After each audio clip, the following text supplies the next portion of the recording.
Hi, everybody. Mitch Tanenbaum here. Thanks for joining me today. This is the security news update for July 16th, 2023. In the alerts department, the Federal Trade Commission has expanded the use of the health breach notification rule enforcement. This is a decade-plus old law or regulation that allowed them to go deal with companies that are not covered by HIPAA because they're not covered entities or business associates, but still deal with health data. In this particular case, there's an app called Premom, which markets itself as a fertility tracking app. And the developer, Easy Healthcare, apparently is using a Chinese analytics firm to slice and dice your health-related data, reproductive health-related data, and then they are selling that data in contradiction to their privacy policy. So, two things there. A, should they be selling in the first place? But B, read your own privacy policy and see what it says. Because if it says you're not selling this, which is what it does say, anyway, they now are going to have their new best friend for the next 20 years, which is the way the Federal Trade Commission does these settlements. And they will also have to pay a fine. The big thing will be that they will have the FTC watching them for the next 20 years. Also, in the alerts department, yet another law firm got hit by a breach. This is HW Ebsworth in Australia. And you say, well, that's not my problem because it's Australia. And there's some legitimacy to that. But in the United States, Kirkland Ellis, K&L Gates, and Proskauer Rose, I think that's how you pronounce the name, all announced breaches in the last couple of months. And in California, just recently, the Law Foundation of Silicon Valley notified regulators that they lost data on 40,000+ people. So one more time, and I can't say that's enough, law firms are a great target for the bad guys, and they don't have a great track record in terms of cybersecurity. So, make sure if you're sharing anything that you care about, not showing up on the dark web, make sure you're vetting your law firm's cybersecurity practices. And obviously, we'd be happy to assist you with that. In the reference information section, CISA released version 2 of their Zero Trust reference model. Now, this is mandatory for federal agencies, not for you and me, but still, they do some great work. And, if you have an interest in Zero Trust, I would definitely check that out. It's available on CISA's website. Colorado, their privacy law just went into effect on July 1st, along with Connecticut. And the Attorney General, similar to what the California AG is doing, has sent out a bunch of notes to companies saying, hey, we're watching you and make sure you're complying with. But the AG has a nice reference page of information, both for consumers and for companies that have to comply, on the AG's website. So check that out. In the software and hardware department, Microsoft, which they love to do, has changed the name of Azure Active Directory to Entra ID, in part because they're adding some new, I think, pretty cool services. One is Entra Internet Access, and the other is Entra Private Access. Private Access is kind of like a SSL VPN for things in the Azure cloud and elsewhere, actually. And Internet Access allows you to apply conditional access rules to websites running in the Azure cloud. So good stuff.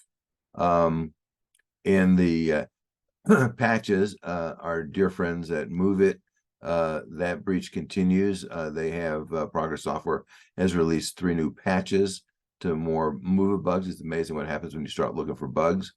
And then the other side of that, Deutsche Bank, ING, Postbank, Comdirect, Majorel, PwC, Ernst & Young, Sony, Radisson, are all new companies admitting that they got hacked as a result of this. And this is kind of vendor cyber risk management 101, right?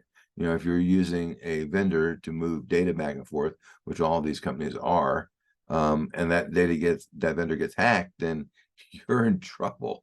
I mean, it's a mess. There's just no way around it. It's a mess. Also on the same topic, patches, Apple released an out-of-band emergency patch. They don't call them emergency patches; they call them rapid reaction patches. But they issued an emergency patch for an issue that was being exploited. Unfortunately, the solution, in some sense, was worse than the problem because it broke rendering of websites. So last Monday they put out the patch. Last Tuesday they pulled the patch back, and they say they're working on a version that doesn't break things. So we shall see. Hopefully, I anticipate seeing one this week. In the legislative and legal department, Silk Road's second in command gets 20 years. About time.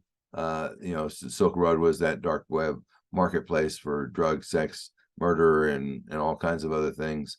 He was arrested in Thailand after trying to hunt his ass down for a couple of years. He's a 62-year-old Canadian national who now will probably spend the rest of his life in prison. He may get out, when he's 80 or something. Part of the reason that he got such a long sentence was that he convinced Silk Road's founder to hire a hitman to go murder an employee who thought he thought the employee crossed them and talked to the feds. So he's going to be there for a long, long time. In the education department, the FBI has released yet another alert on foreign adversary data collection and asset recruiting. So that's both collecting humans, right? In terms of turning them to work for them, as well as stealing data at trade shows. It's not new. I mean, I remember this from decades ago. But the fact that the FBI is putting out a new alert on this says the problem is growing, and they say the problem is growing. So if you need training materials or would like us to conduct training for you on that particular issue in terms of how competitors and other governments to attempt to leverage your employees in terms of stealing your stuff and convincing your employees to go spy for them, let us know. In the breaches department, it's a never-ending list. Hayward, California is the most recent city to go dark after a breach, ransomware attack. And apparently they were one of the smarter cities in that they had segmented off their safety apps, which is 911, fire dispatch, police dispatch, unlike, for example, the city of Dallas, who's still trying to unwind that ball of yarn. And so while a lot of the city stuff is dark, at least you can still call 911. And another one, and this is, I got on my soapbox about this one because I think this one is entertaining. Taiwan Semiconductor says, wasn't us, we didn't get breached. It was one of those vendors that we picked that got breached. Well, I don't think as a person you really care whether it's Taiwan or an outsourcer that got breached. Taiwan Semiconductor picked the vendor, they vetted the vendor, they managed the vendor, and they watched the vendor get breached. So do you really care that it's a vendor or that it's Taiwan Semiconductor's internal servers? I don't think so. The hackers want $70 million. I don't think they're going to get it, but it's not clear, but apparently there were credentials that were stolen, and they're not sure that, or at least from what's been publicly said, that they know what credentials were stolen.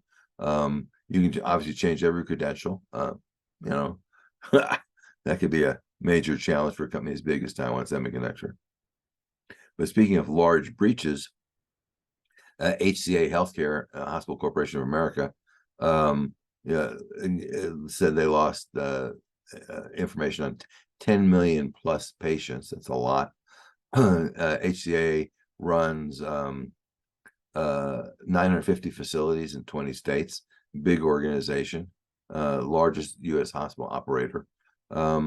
They say that the information does not include clinical or payment information, which is a good thing. They're still going to get whacked. Maybe they segmented data. So that would be good if they're following those kind of practices. If you need help segmenting data from a security perspective, let us know. or it's possible that this was actually at a third party and they'd only shared a certain amount of data with the third party. They're really not saying yet, but we'll learn more. Other news, the US and the European Union have agreed yet one more time on another version of the data protection agreement. It looks like the EU is granting US sufficiency, meaning that companies can exchange data back and forth. They're still working on the details.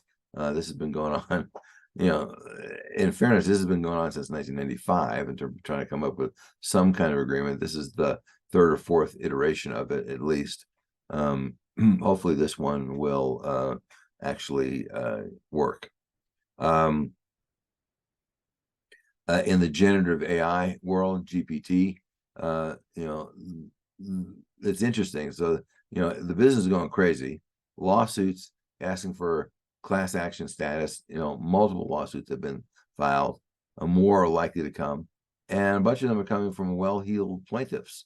It'll drag courts that are horribly ill-equipped to go off and deal with these technology issues and privacy issues into the battle, but they're not going to have any choice.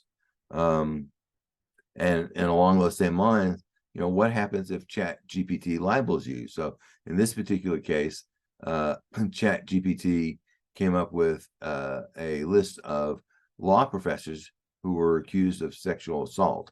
Well, it turns out that ChatGPT, as it's wont to do when it doesn't have the right information, just made it up. The question was, give me a list of 5 professors who have sexual assault charges, along with citations. 3 of the 5 were phony. They're just made up whole cloth. One of the professors said that he didn't teach in that college that they claimed he was at. There was no trip that he claimed that trip existed. He's never been to Alaska, which is where this supposedly took place. So who do you sue at that point? You're destroying your reputation, saying, you're a sexual assault attacker. And lastly, in the security news bites, both OpenAI and Meta have been sued now for copyright infringement over AI tools. I think, again, this is just the beginning of the iceberg. We're going to see a lot more. IBM joins the GPT business in a big way. Looks like some good products there. There is a state legislature which is debating a bill which will prohibit the selling of cell phone location data to third parties, period. This is, again, related to the Supreme Court overturning of Roe v. Wade. There's a new form of credit score now with your cell phone data. And, excuse me, ChatGPT for crooks is now available. New product called Worm GPT. Help you be a better crook. And until next time, thanks for listening. If we can help, please reach out to us. Turnkey Cybersecurity and Privacy Solutions offers the complete cybersecurity program for small to medium-sized businesses. They include everything needed to secure your business and meet compliance requirements. Visit our website at turnkeycybersecurityandprivacysolutions.com to learn more.